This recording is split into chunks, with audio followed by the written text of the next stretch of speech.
Hello, my name is James Johnson. I was diagnosed with a glioblastoma, malformed, grade 4, October 13th, 2016. I'm 29 years old now. At that time, I was 27. So I'm just gonna tell a little bit about my story. You know, what all I went through and how, I guess, I'm dealing with it now. So it just pretty much came out of nowhere, literally out of nowhere. Like, I was having, migraines at the time, but of course, you don't think nothing about it. It's migraines. You always hear migraines. Sometimes they hang around for a little while. So I was dealing with it. I had a high pain tolerance for stuff. Like, I'm used to, like, I was sometimes, I guess growing up, I have headaches when I've overexerted myself or was dehydrated, just working out on the farm and stuff. So yeah, I was, accustomed to having a headache here and there, but I guess with the migraines, didn't realize, the extent of it, because I didn't think nothing of it. So not only was I having migraines, I ended up having, toothaches, thinking I had some cavities or something. But I was in between jobs, and so I didn't currently have any health insurance, so I just had to deal with it and hope it didn't get worse, because I didn't have money to get my teeth, checked out or nothing like that. So I just had to deal with it. So what happened, my grandfather, he was diagnosed with pancreatic cancer, and I think it was early of 2016, the early part of 2016, I forgot what month it was. And so I was, helping them out, driving back and forth, because like my grandfather, he was like my best friend. Like, growing up, like, I was pretty much like his shadow.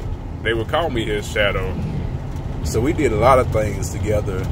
So when he started going through that, I was doing pretty much everything I could to help them out. And it was like one day when he found out he had the pancreatic cancer, we had a little talk, because he was like, he didn't know, like, he believed in God and he trusted God that, whatever happened with the cancer, because it was at stage 4 pancreatic cancer, and he had it for a little while, and they didn't diagnose it right. Like they was giving him the runaround and everything. So it was just like, when we finally found out it was in that stage, and we had that talk, and he was a man, a guy like deep in word and everything. So he had faith and everything, and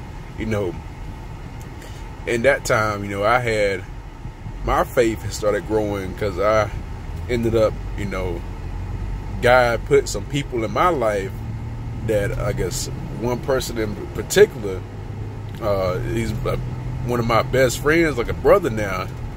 He's a ordained apostle, and it increased my faith to where it is now.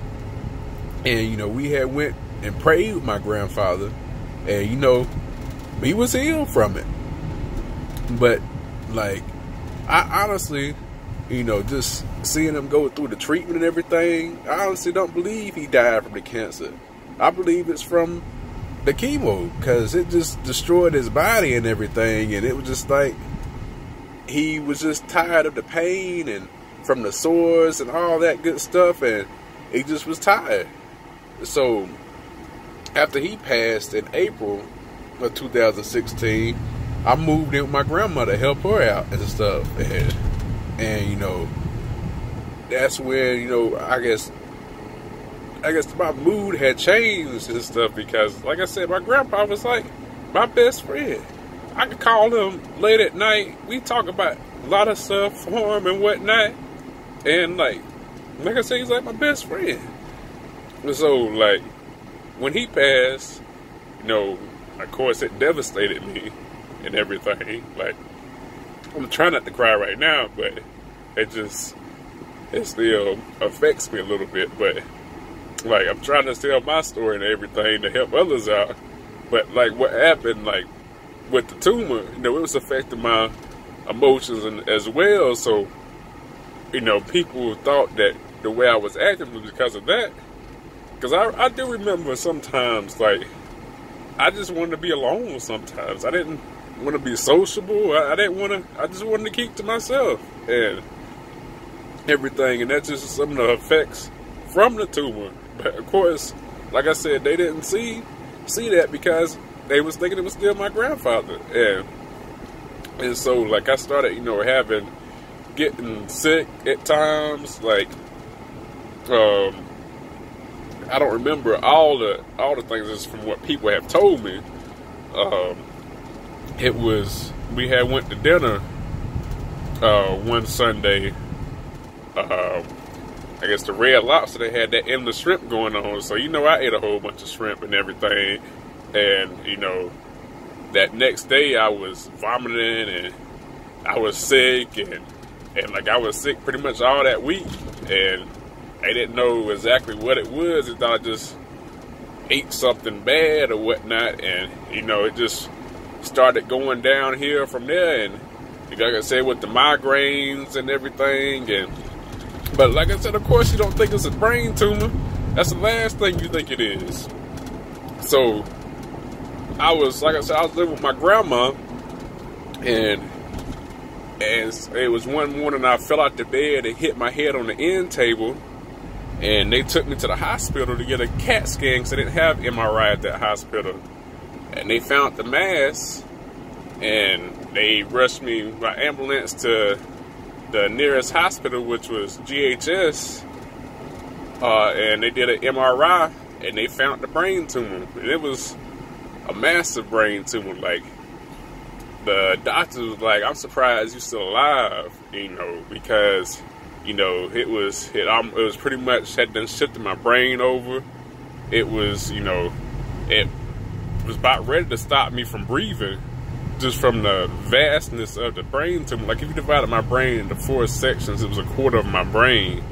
And like, I had surgery 2 days later because I guess the operating room was backed up, so they couldn't do it that next day, and they removed the tumor and everything 100%. But, you know, they had some complications because they didn't put a drain in, and it was like, I was good. I was, you know, back to my normal self after they removed the tumor. But then, you know, as the week went on, I started, you know, getting nausea and stuff. I started, you know, just acting different. I had, you know, stroke-like symptoms and stuff, and you know, I ended up going unresponsive. And, you know, thank God they brought me back, because I'm here right now recording this video. But you know, during that time, you know, they had said that, you know, I may not be the same as I was before, but, you know, I believed in God. Like I said, my faith had grown in God so much that, you know, whatever they said, I knew what it was, because, you know, through Jesus, I'm healed. So that was my foundation. No matter what the doctors say, no matter what they said I would or would not be able to do, I already knew that I was going to be doing it, because that's what the words say. So after I had went unresponsive, I had lost my vision. Like, I was blind. I was blind as a bat, pretty much, they say. And just because I had swelling on my optic nerves and everything. But so I had to, you know, relearn how to do a lot of stuff. And, you know, it was a process. I ain't gonna lie. It wasn't no easy process. I had forgot, I guess, a lot of the stuff. Like, I really don't even remember being in the hospital. I remember, you know, small things about it. but I don't remember the vast majority of the hospital. I just remember, little clips of the hospital. I just hear, stories of what people tell me and how, I was in ICU and stuff. How, I was almost, it looked very bad. Like I wouldn't go make it. If I didn't have the faith that I had, I wouldn't have made it. Real talk, I wouldn't have made it out that situation. So during the recovery time, I was in the hospital almost a month, and once I got home and stuff, I started, doing, I guess, my own research on stuff, reading audios, I guess listening to audio books and stuff, and, because I couldn't read because my vision was so bad, I couldn't even use my phone. I had to relearn how to use my phone. Somebody had called and I couldn't answer. I was like, how in the way you answer this phone? So that's how bad it was at one point in time. But, I just kept believing and trusting in God. And then, like I said, I found I had looked at some natural stuff from my grandfather before he passed. But, just kind of scraped the surface of it. I didn't go, I thought I knew what I needed to know, but I really didn't know what I needed to know at the time. So I went in deeper to it, and just found a whole bunch of a vast amount of information, and just about the various cancer treatments, the traditional treatments, and then the alternative treatments. And I made a decision that I'm gonna do the alternative treatment. It's do your research, check it out. Knowledge is wealth, and if you don't know, what you don't know can kill you. Because we perish from the lack of knowledge.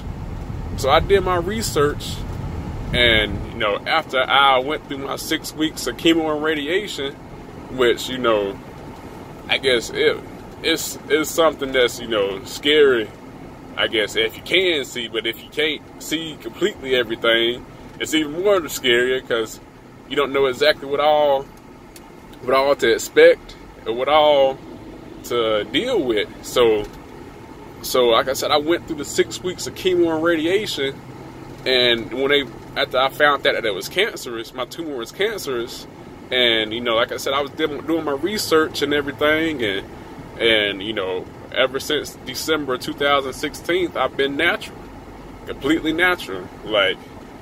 I was on, I don't know how many medications, and even with the seizure medications, I was doing the research on that. Of course, I'm not saying, if you need medication to get off your medication, just get off of it. That's not what I'm saying. But I was just looking at all the side effects from that, and how I was having mood swings and stuff, and it was affecting my emotions, and it was a lot going on.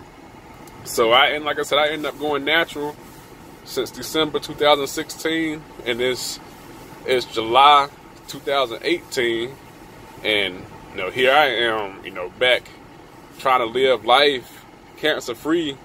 I still have my regular MRI visits just as a checkup every 2 months, but October will be 2 years cancer free. So I'm just out living life, making the best out of it. I'm trying to, as I mentioned with my grandfather, I formed all my life and everything. I share this on a later video, my forming, but I'm going to the USDA Farm Service Center to go file some paperwork. But I just wanted to share a little bit of my story. I guess feel free to subscribe and share this with others. Maybe this can inspire them on their journey. So just y'all be blessed. Until next time.